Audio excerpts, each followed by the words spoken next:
I'm on a quest to find music and art. Supporting local talent is the place I start. Yeah, this is our culture, the place to be. Games, books, arts and crafts and jewelry. This the guardians of the geekery. This the guardians of the geekery. This the guardians of the geekery. This the guardians of the geekery. And now for today's episode of Guardians of the Geekery with your hosts, Matt, Carol, and Joey.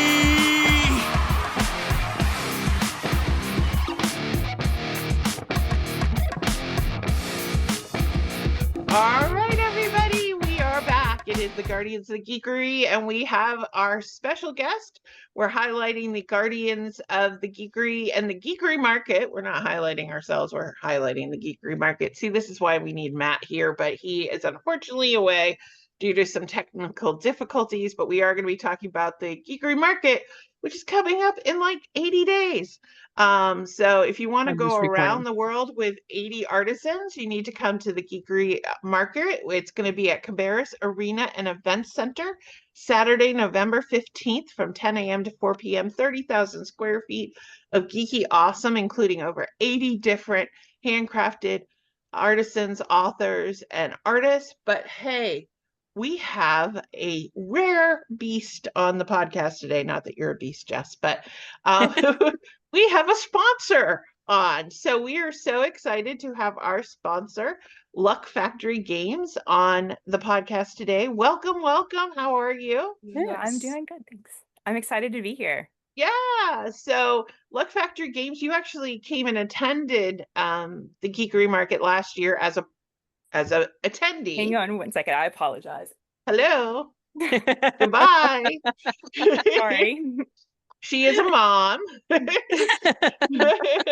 Key factor. But you actually are part of Luck Factory Games. So tell us a little bit about what Luck Factory Games is and what you'll be bringing to the Geekery Market this year. Sure. So Luck Factory Games is a board game cafe located in Concord, North Carolina. We have a library of over 1,000 board games, and we have game experts that can recommend and teach games to you when you come in. We have a wide variety of games. So we've got a lot meatier games for the board game hobbyist, but we also have tons of family games, games for 2 players. That's a question we get a lot. We have tons of 2-player games, lots of party games, things like that. But it is $8 admission, and you can play all day long for that.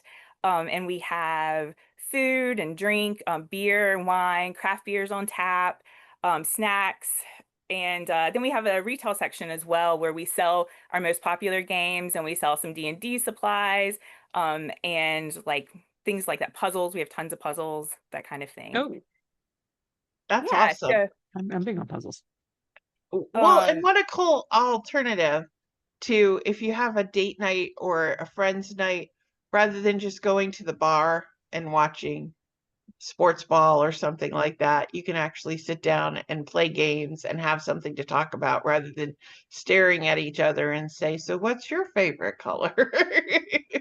Exactly. We have lots of kind of get to know you games that are fun to bring out when you have a crowd that doesn't know each other as well. But yeah, it's a really good time, and that's what we're actually bringing, the experience of Luck Factory to the Geekery Market. So what we're planning on doing is having a couple tables set up, and we'll be running some fun, easy to play games, and we might also be able to do like some one shots or something like that. Still working on the plans for all of that, but yeah, we're gonna bring the experience, and we'll bring some of our items to sell as well.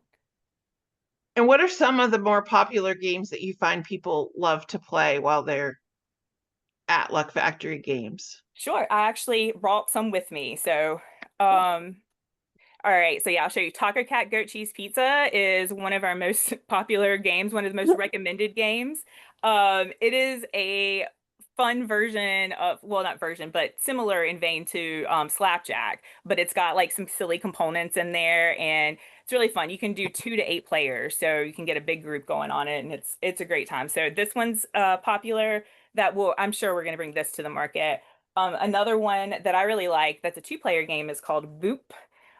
It's got a kitty. It does, and what you're doing, it's kind of like checkery, But you're booping cats off a bed. So you're placing kittens and then it boops cats and they boop off the bed and you're trying to get three cats in a row and it's really fun. So that's a two-player game that a lot of our players really enjoy.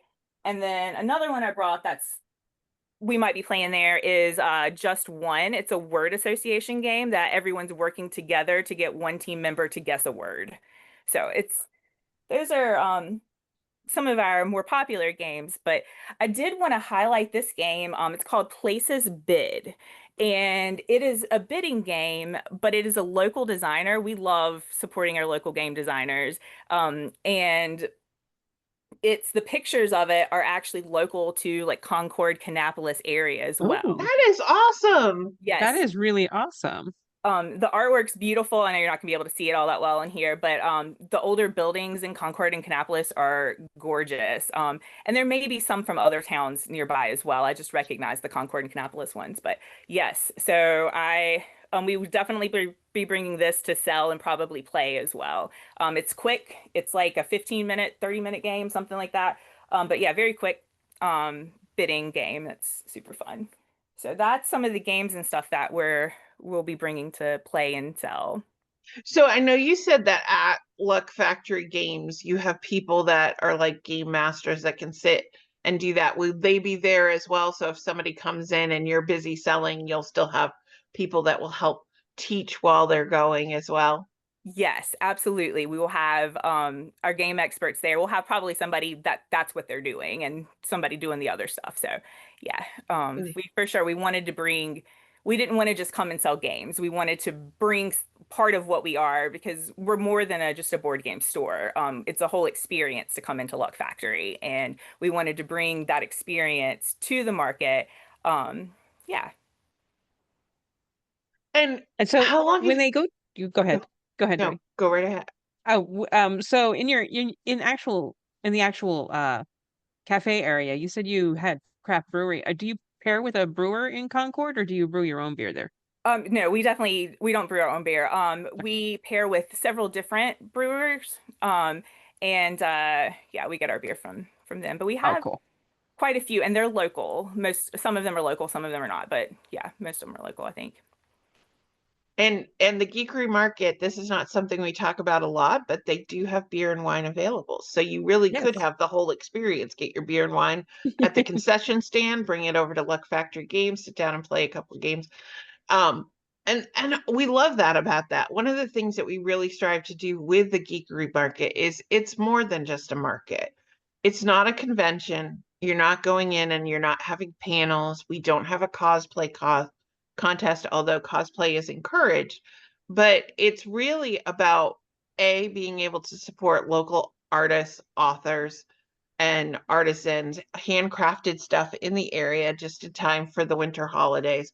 But it's also, we try to provide these little corners of activity so that if shopping or just being around a lot of people can be a little bit overwhelming for you, that's why we have the Luck Factory Games Corner. You can go, you can sit down, you can play the games.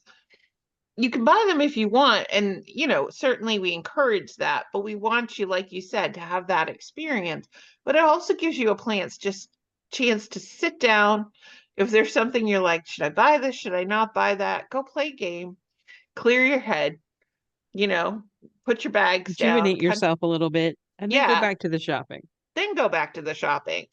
So, we've got the Luck Factory Games, we've got all sorts of activities like the bead making where you can make your own, bracelets and stuff. And we've got the caricature artist there this year. We've got the music tent with some new music that you can go listen to. We've got the Legos that you can play with, and we've got different things where you can go take pictures with Jedi Santa and different things. It's really meant so that you're not just going there walking around for an hour deciding what you're going to buy and then leaving. And It's meant for you to come and be able to hang out, enjoy, make some friends, interact with people.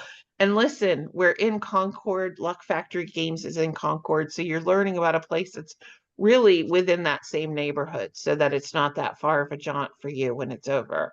And where specifically are you located, and how long have you guys been around? Yeah, so we are located in the Gibson Mill Market, lower floor of the Gibson Mill Market. And Luck Factory Games opened doors in 2021.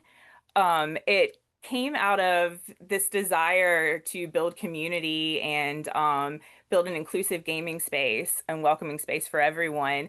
But it came kind of as a pandemic project. And I think during the pandemic, like for me especially, like the desire for community got stronger, and because we didn't have it for so long, so it kind of drove their desire to open the store. And then Allison and Nick Palladino are the owners. Allison is very business savvy, and Nick is good with the community building, and he had the board games. Our first stock of board games was mostly from Nick's personal collection.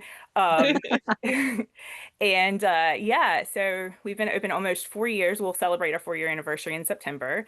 Yay! Yeah, Nice. yeah. So it's that's And you mentioned at the top of this, and let's just go ahead and talk about it because I'm sure it's a question you get asked. So you can go to some of your local game stores and they do have like gaming tables available, and they're not going to charge you for it. But you walk into Luck Factory Games, there is, a fee to come in. Why is your model a little bit different than the game store? Why is there an $8 fee to come in, and why does that make sense as a business for you guys? sure. So one of the things is the amount of games. There is over 1,000 games to buy to play. So the amount of games is one of it. And then it's also about the experience of being there. We have the game associates that make recommendations. The average person, we get a lot of people that just kind of come from eating up at the market. They just wander in and are like, hey, it's a board game store. Don't know anything about board games, except for, like maybe Monopoly or something. And they come in and we welcome them in, and if we can get them to come in and pay the admission, we teach them games. We make recommendations based on their vibe. We have a kind of like a personality test that we ask people when they come in to get them the right game. So it's a lot more than just like coming in and playing a game off a shelf like that you already come. I feel like when I would go into some of those game stores before I started working at Luck, like there wasn't the like, let me teach you this game, and there was only a small selection, and I usually knew kind of what I was going to play. And yeah, we try to like appeal to people that aren't necessarily board game hobbyists that wouldn't necessarily go into a game store. Now, there's still reasons for them to come out. One is the community. Another is like we have games that are unique and that you can't find everywhere, and people to teach you how to play them. So that's the biggest thing is it's an experience in Yeah, itself. and I find sometimes if you walk into a game store, that's what it is. It's a game store. It Sure. can be intimidating because if there's ongoing games, those people, there are definitely game store groupies, right? Like they have their set table, they're playing a long-term, game like a D&D or an RPG type of game. So it's not something where it's as welcoming for you to come in and join and just play a little 15, 20-minute game. And so therefore it can be a little bit more intimidating. Plus there's a certain mindset of, okay, you're coming in, they have a couple of drinks and snacks behind the counter, but a lot of those game stores, if you really wanted to sit down and have a drink and a snack and everything like that, it's not set up that way. I mean, they have it there as a convenience, but really their goal is buy this game. And I would assume that by having the admission, it's a sustainable function, even if somebody's not in a position to be buying. Some of these games can be $50, $100 if you're not Yeah. careful. And so the ability to come in and borrow somebody else's game before you buy, figure out if you even like it, or just be able to play, 4 or 5 different games without having to own it, have a table to play off of it. Because some of us, are, if you're single and you're here in Charlotte, you're renting a 550 square foot apartment for $3,000. You don't have extra $25 around to buy a game. but you might have $8, which is the equivalent of what you would spend on a beer anyway, and be able to have a full night of activity. It's cheaper than a movie ticket, actually. So Yeah, Plus, absolutely. I also find that like cafes and or coffee shops that have games, it's like 4 or 5 games. It's like an afterthought. Something like this, they're beat up, they're a puzzle that's missing a yeah, piece, you're missing pieces, stuff like that. Something like this, it's like you could spend 4 or 5 hours there just trying several different games, and you're spending less than a movie theater ticket. So, yeah, I think that that's actually a really cool business model. And then you can sit down and eat and have a drink as well. Yeah. So, yeah, it is kind of the full experience. That's actually really cool. Yeah. Yeah. I'm better at games the drunker I am. No, I'm kidding. I Well, don't know that to be true, but um, no, oh, go ahead. no, go please. You are the guest. I will talk nonstop, so please talk. I was also just going to mention that we have different communities and events and stuff that we try to cultivate that community. And one thing is called Looking for Group. We do it every Thursday at 6 and Sunday at 3. And it's just people that will play games with you. So if you are new to the area or just don't have anyone to come in with, you come in by yourself and we'll have people to play games with you. And it's different depending on who shows up, but a lot of times they play those meatier, those $100, $200 games that have a million pieces. They'll play some of those. And then other times, depending on who shows up, they'll play something more light and fun. And so they do that. And then D&D is something we have a lot of. And we have a huge D&D community that's wonderful. The other thing we do a lot of is social deduction games, Blood on the Clock Tower, Werewolf. And those are things that we offer that aren't really anywhere else around. And we do Blood on the Clock Tower twice a month now, and Werewolf is once a month. And then we have a night of social deduction, just board games that we do. So um, there's always something going on at the store. We had a Now, Uno tournament last night. the movie I would always love to play, but also would horrify people when I would suggest playing was Kittens in the Blender. Do you guys have Kittens in the Blender? I bet we do. I don't recognize off the top of my head, but like I said, there's 1,000 games, so Yeah. it might be So one we have. I liked the boop game because it sounds like you're not killing the cats, but um Kittens in the Blender, you're trying to save the kittens. Just like, and no actual kittens are in the harmed in the playing of this game. But it's a max 4-person game, and basically you're constantly trying to move the kitties out of the box under the table and then save them. But you're also trying to make sure that you save more cats than anybody, that you save more of your cats, whatever color you have. But each cat is individually drawn. So there's like a cat named Paco or Ninja, and they're all different cute cats. And yeah, it's a way to really beat yourself up, but it's also fun. So Yeah, yeah, yeah. I I will. made Carol play it more than once, and she's like, no more. No So more. No more.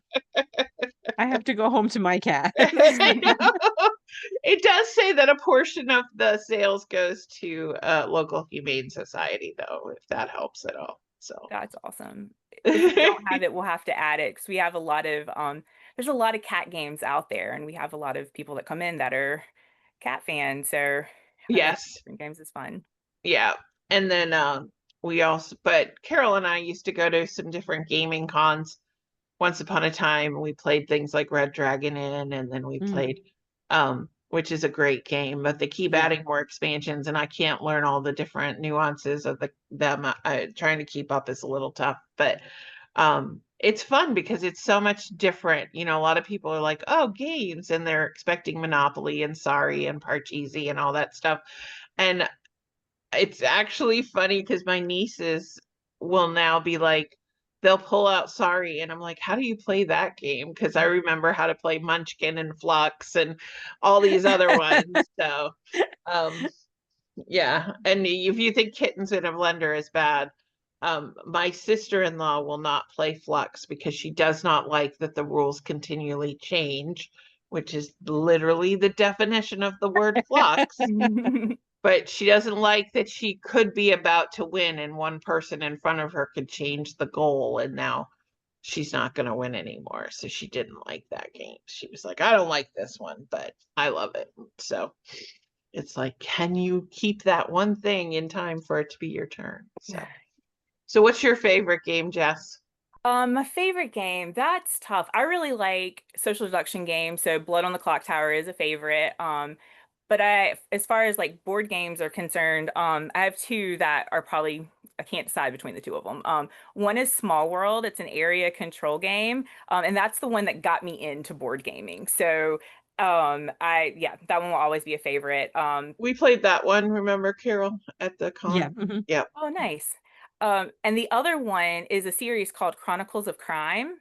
Oh, And it uses an app, and I don't usually love app related games, but it's very cool how it's done. You're solving different crimes, and there's like suspects that have a QR code, and you can talk to the suspects and ask them questions, and then you get to inspect the crime scene. So you have on your phone the room, and you like hold your phone up and look all over the room to look for oh, clues. wow.